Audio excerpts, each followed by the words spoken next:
Welcome to Suman TV. నేను మీ నవీన్. ప్రస్తుతం నేను ట్రీట్మెంట్ రేంజ్ హాస్పిటల్లో ఉన్నాను. మనతో ఉన్నారు ప్రముఖ సెక్షియాలజిస్ట్, అదేవిధంగా సైకియాట్రిస్ట్ డాక్టర్ సునీల్ కుమార్ రెడ్డి గారు. హాయ్ సార్, నమస్తే అండి. నమస్తే సార్, ఈ మధ్య సోషల్ మీడియాలో ఒక వార్త హల్చల్ చేస్తా ఉంది సార్. నిజంగా అది అసలు నిజమేనా అనంతగా ట్రెండింగ్ లో ఉంది. సో అంగం సైజును పెంచే విధంగా ఎట్లాంటి సైడ్ ఎఫెక్ట్స్ లేకుండా ఒక షాక్ వేవ్ థెరపీ అనేది చక్కర్లు కొడతా ఉంది. సో మీ వీడియో కూడా ఒకటి చూసాను నేను. సో అసలు ఈ షాక్ వేవ్ థెరపీ అంటే ఏంటి? నిజంగానే అంగం సైజును పెంచే విధంగా ఈ ట్రీట్మెంట్ ఉంటుందా అండి? యాక్చువల్లీ అంగం సైజ్ గురించి మాట్లాడితే బేసికలీ అంగము ఎరెక్ట్ అయినప్పుడు, అంగంలోనికి రక్త ప్రసరణ జరిగినప్పుడు అంగం పెద్దదవడం అనేది జరుగుతుంది. సో దానికి ముందు ఎలా ఉంటుంది? ఫ్లాసిడ్ స్టేజ్లో సుప్తావస్థలో ఉంటుంది. సుప్తావస్థలో ఉన్నప్పుడు ఒక సైజు, అంగం స్తంభించినప్పుడు ఒక సైజు ఉంటుంది. బేసికలీ మనము ఇప్పుడు షాక్ వేవ్ థెరపీ అంటున్నాం కదా.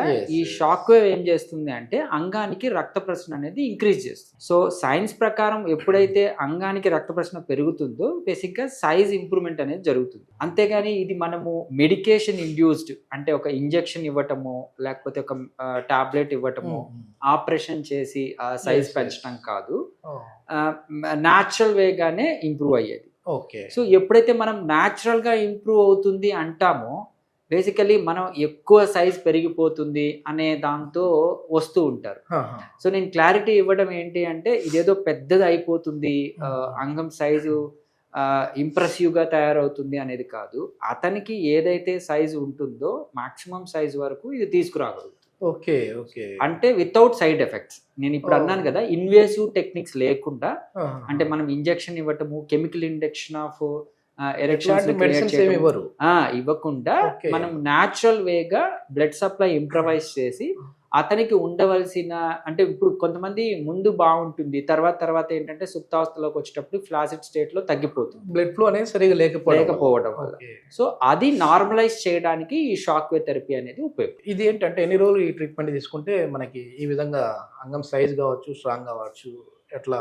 సో ఈ బేసికలీ వాళ్ళు సైజు కన్సర్న్ అంటే నాకు అంగం సైజు మాత్రం పెరగాలి సార్, దానికంటూ వస్తూ ఉంటారు. ఓకే. సో బేసికలీ ఈ సైజ్ గురించి కొద్దిగా చెప్పుకుంటాం. Actually flaccid state and erect state. Flaccid అంటే సుప్తావస్థలో నార్మల్గా ఉన్నప్పుడు పెన్నిస్ సైజు, ఎరెక్షన్ స్టేజ్లో అంటే అంగము స్తంభించినప్పుడు ఎంత సైజు ఉంటుంది? యూజువలీ 1 ఇంచ్ టు 4 ఇంచ్ వరకు ఉండే అవకాశాలు ఉంటుందండి. అది డిపెండ్స్ ఆన్ రేస్ కావచ్చు, వాళ్ళ ఎదిగిన వాతావరణం కావచ్చు, కల్చర్ కావచ్చు, వాళ్ళు రెగ్యులర్ యాక్టివిటీస్ కావచ్చు, దాన్ని బట్టి ఫ్లాసిడ్ స్టేజ్ లో 1 to 4 ఇంచెస్ వరకు స్తంభించక ముందు. ఎరెక్ట్ స్టేజ్ అంటే అంగం స్తంభించిన తర్వాత వాళ్ళు 5 to 7 ఇంచెస్ వరకు వస్తుంది. యూజువలీ ఫ్లాసిడ్ స్టేట్ లో ఉండి కన్ఫ్యూజ్ అవుతుంటారు, సార్ నా సైజు చాలా చిన్నది ఉంది అని. యూజువలీ ఎరెక్ట్ కానప్పుడు, సుప్తావస్థలో ఉన్నప్పుడు ఈ ఫ్లాసిడ్ స్టేట్ లో అంగము ఒక యూరిన్ పాస్ చేయడానికి మాత్రమే పైప్ లాగా పనిచేస్తుంది. సో దాన్ని మనం ఊహించుకొని ఇది పెద్దది కాదు అని చాలా మంది భయపడుతుంటారు. అందుకనే మనం యాజ్ పర్ ప్రొసీజర్ ప్రకారం ఏంటంటే అసలు మనం చూడాల్సి వస్తుంది. యాజ్ ఎ డాక్టర్గా I will examine, physical examination అంటాం. ఫిజికల్ ఎగ్జామినేషన్లో అంగాన్ని పరీక్షించినప్పుడు అది నిజంగానే చాలా, అంటే మేము కంపేర్ ఆబ్వియస్లీ ఈ సైజ్ అని కాదు, యూజువలీ అడల్ట్ స్టేజ్లో ఎంత ఉంటుంది, చిన్న పిల్లల్లో ఎంత ఉంటుంది అని కొన్ని సైజెస్ ఉంటాయి. దాన్ని బట్టి మనం పరీక్షిస్తాం. వాళ్ళు మనకు నిజంగా చిన్నది అనిపిస్తే మనం అప్పుడే చెప్తాం కొద్దిగా చిన్నదే ఉంది అంటే దీనికి షాక్ వేవ్ థెరపీ ఈజీగా. ఏజ్ వాళ్ళకి కరెక్ట్ సార్, ఇది సూటబుల్ ఏజ్ నుంచి ఏజ్ వాళ్ళు చేయించుకోవచ్చు. ఈ షాక్ వేవ్ థెరపీ మనం పెట్టిన షాక్ అంటే భయం లేకుండా షాక్ ఉండదు, పిల్లల్లో కూడా ఉంటుంది, కానీ నేను ప్రిఫర్ చేయను. యూజువలీ ఆఫ్టర్ 18 తర్వాతే ఇఫ్ దే ఆర్ సెక్షువల్లీ యాక్టివ్గా ఉన్నప్పుడు మాత్రమే, సెకండరీ క్యారెక్టర్స్ వచ్చిన తర్వాత మాత్రమే నేను దీన్ని ప్రిఫర్ చేస్తాను. ఓకే. సో ఆఫ్టర్ 18 తర్వాత ఇది సేఫ్ ఉంటుంది. సో ఇబ్బంది లేకుండా వాళ్ళకి బ్లడ్ సప్లై అనేది ఇంప్రూవ్ అవుతుంది. ఇప్పుడు ఈ వీడియో చూసే వాళ్ళు ఉంటారు సార్, ఎందుకంటే ఈ ప్రాబ్లం అనేది, సమస్య అనేది లేకపోయినా సరే ఏమైనా మేము ట్రీట్మెంట్ తీసుకోవచ్చా అంటే బ్లడ్ ఫ్లో అనేది ఇంకా పెరుగుతుంది అంటా ఉన్నారు, సైజ్ కూడా పెరిగే అవకాశం ఉంది అంటున్నారు. కాబట్టి మాకు ప్రాబ్లం అయితే లేదు కానీ తీసుకోవచ్చా ఈ ట్రీట్మెంట్ అని అనుకునే వాళ్ళకి ఏం చెప్తారండి? సో ఎప్పుడైతే సైజ్ కన్సర్న్ అయ్యి వాళ్ళకి ఎరెక్షన్స్ బాగానే ఉండి ఇబ్బంది అవుతుంది, ఒక్కసారి ఒక ప్రొఫెషనల్ ని కలిసి అసలు అవసరమా లేదా అని తెలుసుకొని వాళ్ళు తీసుకోవచ్చు. ఈ విషయాల్లో అవసరం ఉన్నా లేకపోయినా సైజ్ పెరుగుతుందని చెప్పి తీసుకునే వాళ్ళు కూడా ఉంటారు కదా. అదే ఆ పాయింట్కి వస్తే ఏంటి అంటే ఈ షాక్ వేవ్ థెరపీ అంటే ఎక్స్ట్రా కార్పోరియల్ లో ఇంటెన్సిటీ షాక్ వేవ్ థెరపీ అంటే ఏంటి సార్? షాక్ పెడతారా అక్కడ కరెంట్ సర్క్యూట్? ఈ షాక్ అంటేనే చాలా మంది భయపడుతుంటారండి, అంగానికి ఏంటి షాక్ ఇస్తారా అని. బేసికలీ ఇది షాక్ అనేది మిస్నోమర్, షాక్ కాదు, యాక్చువల్లీ సౌండ్ వేవ్స్ తో అంగాన్ని స్టిమ్యులేట్ చేస్తాము. వైబ్రేషన్స్ కైండ్ ఆఫ్ ఉంటుంది దాంతో, సౌండ్ వేవ్స్ తో మనము. సో అందుకని షాక్ అని చెప్పారు దాన్ని. బేసికలీ మీరు అన్నారు కదా అవసరం ఉన్నా లేకపోయినా అని, it's a kind of massaging. అంటే మీకు అర్థమయ్యేటట్టు నేను చెప్పడానికి ఒక మసాజింగ్ టెక్నిక్ లాగా అనొచ్చు.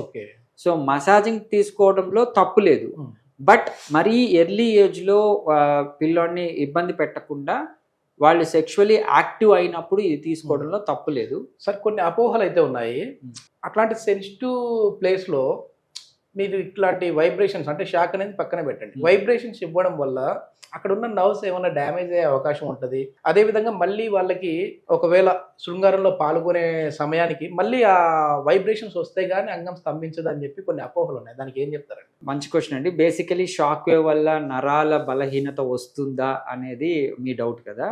సో బేసికలీ పెన్నిస్కి సప్లై చేసే నర్వ్స్ ఉంటాయి. ఈ నర్వ్స్ ఇది ఫ్లాసిడ్గా ఉంటుంది కదా, మామూలు సుప్తావస్థలో ఉన్నప్పుడు చాలా మెత్తగా ఉంటుంది కదా.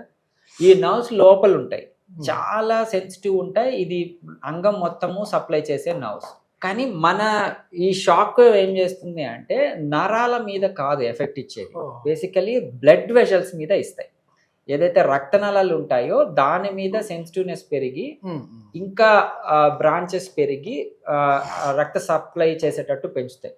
సో ఈ షాక్ వేవ్ థెరపీ వల్ల నరాల బలహీనత రాదు. Actually in fact blood supply improvise చేసి అంగస్తంభన ప్రాబ్లమ్ని కరెక్ట్ చేస్తుంది. ఓకే, ఇప్పుడు బయట మార్కెట్లో దొరికే వైబ్రేటర్స్ ఉంటాయి కదా, దానికి ఈ షాక్ వేవ్ థెరపీకి ఉన్న డిఫరెన్స్ ఏంటి సార్? సో వైబ్రేటర్స్ ఏంటి అంటే టిపికలీ ఇది వైబ్రేట్ అవుతూ ఉంటుంది, దీనికి వైబ్రేషన్స్ ఇస్తుంది.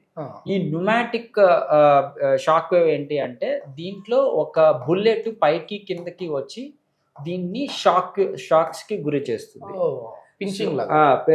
లోపల తిరుగుతుంది. ఇది ప్రోబ్ అనుకుంటే దీని లోపల సౌండ్ వేవ్స్ ని క్రియేట్ చేస్తుంది.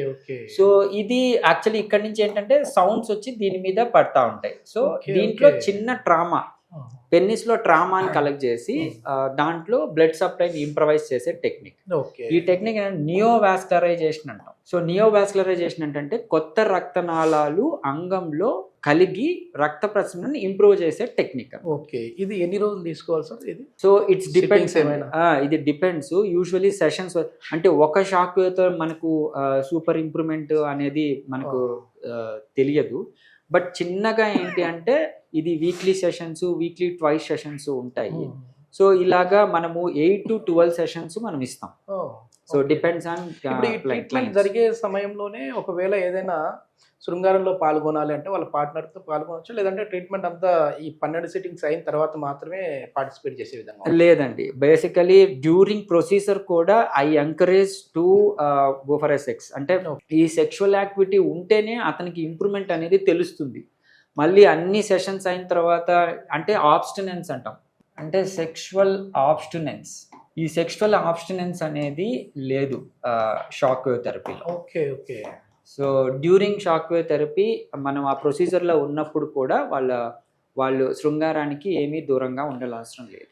ఎస్, ఇది మొత్తానికి కన్క్లూజన్ అయితే ఇదేదో అంగం సైజ్ పెరిగిపోతుంది అని అంటే ఓకే ఉన్న పలాన మరి పెద్దగా అయిపోతుందని కాదు, మనకున్న సైజ్ని యాక్టివ్ చేసేస్తుంది. అంటే అక్కడ ఉన్న రక్తనాళాలని కొంచెం యాక్టివ్ చేసేసి బ్లడ్ ఫ్లో వెళ్ళడం వల్ల మనకి స్ట్రాంగ్గా ఉన్నట్టుగా పెద్దగా అయినట్టుగా కనపడుతుంది. Yes. Okay, thank you sir. Right, thank you.